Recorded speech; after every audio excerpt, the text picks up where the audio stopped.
गोलू नाम का एक लड़का बहुत ही अच्छा बच्चा था। हमेशा ही दूसरों की मदद किया करता था। ऐसे ही एक दिन गोलू जब घर से स्कूल जाने के लिए निकलने लगता है, तभी तेज बारिश होने लगती है। जिसके बाद गोलू की माँ उसे एक छाता देते हुए उससे बोलती है, ये ले गोलू बेटा, आज तो स्कूल में ये छाता लेकर आराम से स्कूल जा। मेरे लिए नया छाता? माँ, सच में तुम बहुत अच्छी हो। तुम्हें पता था क्लास में सभी के पास छाता है सिवाय मुझे छोड़कर, पर आज तो मेरे पास भी छाता है। इतना बोलकर गोलू वहाँ से स्कूल के लिए चला जाता है। गोलू स्कूल जा ही रहा होता है कि तभी उसकी नजर एक बूढ़ी औरत पर पड़ती है, जो बारिश से बचने के लिए एक पेड़ के नीचे खड़ी होती है। उसे देख गोलू उस बूढ़ी अम्मा से बोलता है, अम्मा, तुम इतनी बारिश में इस पेड़ के नीचे कब तक खड़ी रहोगी? ऐसे तो तुम भीग जाओगी और फिर तुम्हारी तबीयत भी खराब हो जाएगी। बेटा, मैं यहाँ रुक कर बारिश के रुकने का इंतजार कर रही हूँ। मैं मेरा छाता घर पर ही भूल गई और जब घर के लिए वापस जाने लगी, अचानक से तेज बारिश होने लगी। कोई बात नहीं अम्मा, मेरे पास छाता है, तुम मेरे साथ मेरे छाते में चलो। इतना बोलकर गोलू उस बूढ़ी अम्मा को अपने साथ अपने छाते में ले लेता है और उसे उसके घर छोड़कर अपने स्कूल के लिए चला जाता है।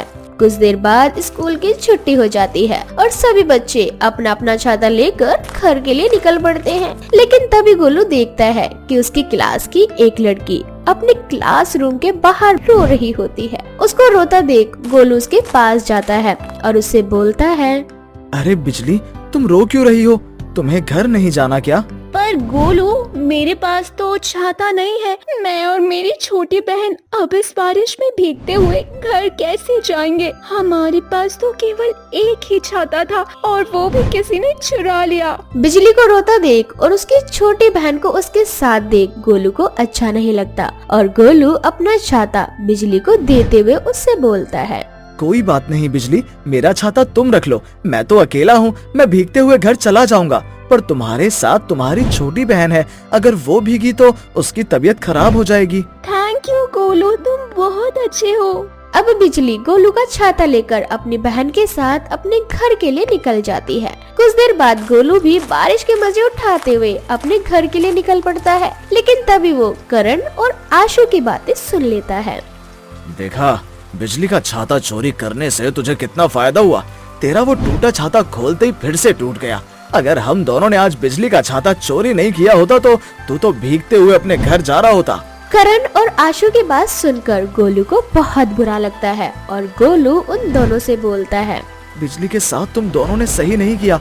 तुम्हारे माता पिता तुम्हें दोबारा छाता दिला सकते हैं, परंतु बिजली का इस दुनिया में कोई नहीं है सिवाय उसकी बूढ़ी दादी के। फिर भी तुमने बिजली का छाता चोरी कर लिया।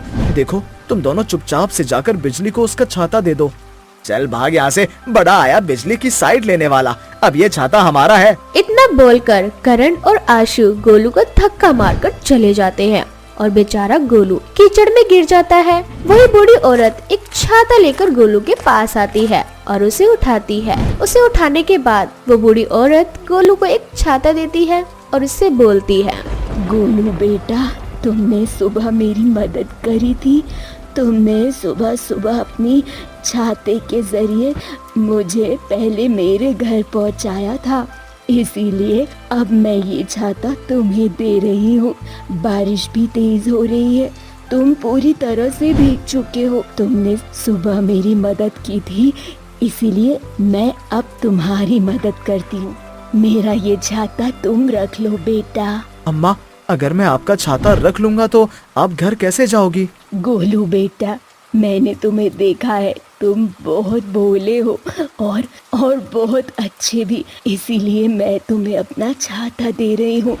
और रही बात मेरे घर की, तो यही पास में ही है मेरा घर, मैं नहीं भीगने वाली। एक बात और गोलू बेटा, याद रखना, तुम इस छाते को कभी गलत कामों के लिए प्रयोग मत करना। इतना बोलकर बूढ़ी अम्मा वहाँ से चली जाती है। लेकिन गोलू को कुछ समझ नहीं आता। जिसके बाद गोलू अपनी छतरी खोलकर चलने लगता है और जब उसका पैर कीचड़ में पड़ता है तो वो खुद से बोलता है, ओह नो, मुझे ये कीचड़ बिल्कुल नहीं पसंद और आज मैं दूसरी बार कीचड़ में आ चुका हूँ। बारिश होती है तो कितना अच्छा लगता है, पर उसके साथ जब भी कीचड़ आता है तो बहुत गंदा लगता है। काश कि मैं जहाँ जहाँ पर पैर रखता वहाँ की रोड बिल्कुल साफ होती जाती। गोलू के इतना बोलते ही जैसे ही गोलू अपना पहला कदम आगे बढ़ाता है, उसके पैरों के नीचे से सारी कीचड़ खत्म हो जाती है। अब जैसे जैसे गोलू आगे बढ़ता है, उसके रास्ते से कीचड़ गायब हो जाती है। अब गोलू को कुछ समझ नहीं आता, जिसके बाद गोलू खुद से बोलता है, आज सुबह से ही बारिश हो रही है और करण ने मुझे धक्का मारकर कीचड़ में गिरा दिया था। मैं बहुत गंदा और गीला हो रहा हूँ। काश मैं पूरी तरह से सूख जाता और मेरे बदन पर नए कपड़े आ जाते।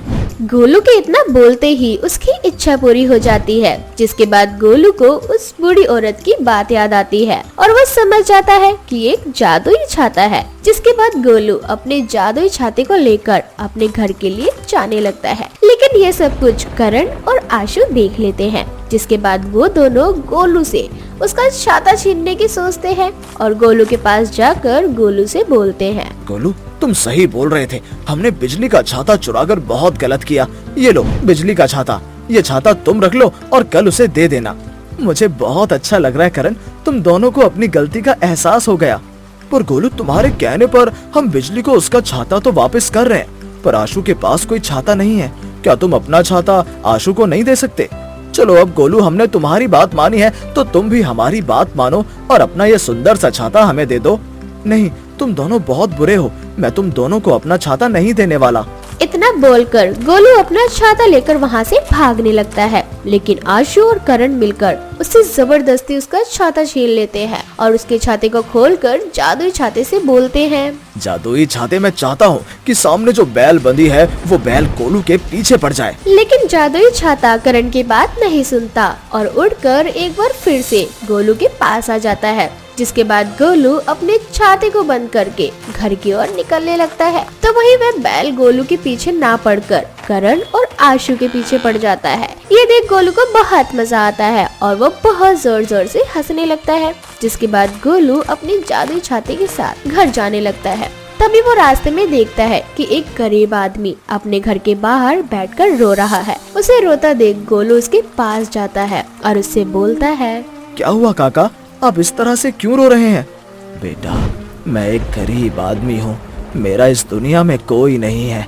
मेरे पास घर के नाम पर मेरी एक छोटी सी झोपड़ी थी, पर तेज बारिश में आंधी तूफान के चलते मेरी झोपड़ी टूट गई। अब मुझे समझ नहीं आ रहा इस बारिश के मौसम में मैं कहाँ जाऊँगा। गरीब आदमी का दुख देख गोलू से रहा नहीं जाता और वह अपने जादुई छाते की मदद से उस गरीब आदमी के लिए एक पक्का मकान जादू से बनवा देता है और अपने घर चला जाता है। घर जाने के बाद सारी बातें गोलू अपनी माँ को बताता है। इसके बाद उसकी माँ गोलू से बोलती है, गोलू बेटा, अगर सच में ये एक जादुई छाता है तो तुम हमेशा इसे अपने पास संभाल कर रखना और हमेशा इससे गरीब लोगों की मदद करना, कभी इसका गलत फायदा मत उठाना। जिसके बाद गोलू हमेशा उस छाते को अपने पास संभाल के रखता है और जब भी जरूरत पड़ती है तो वो उस छाते से जरूरतमंद व्यक्ति की मदद किया करता था।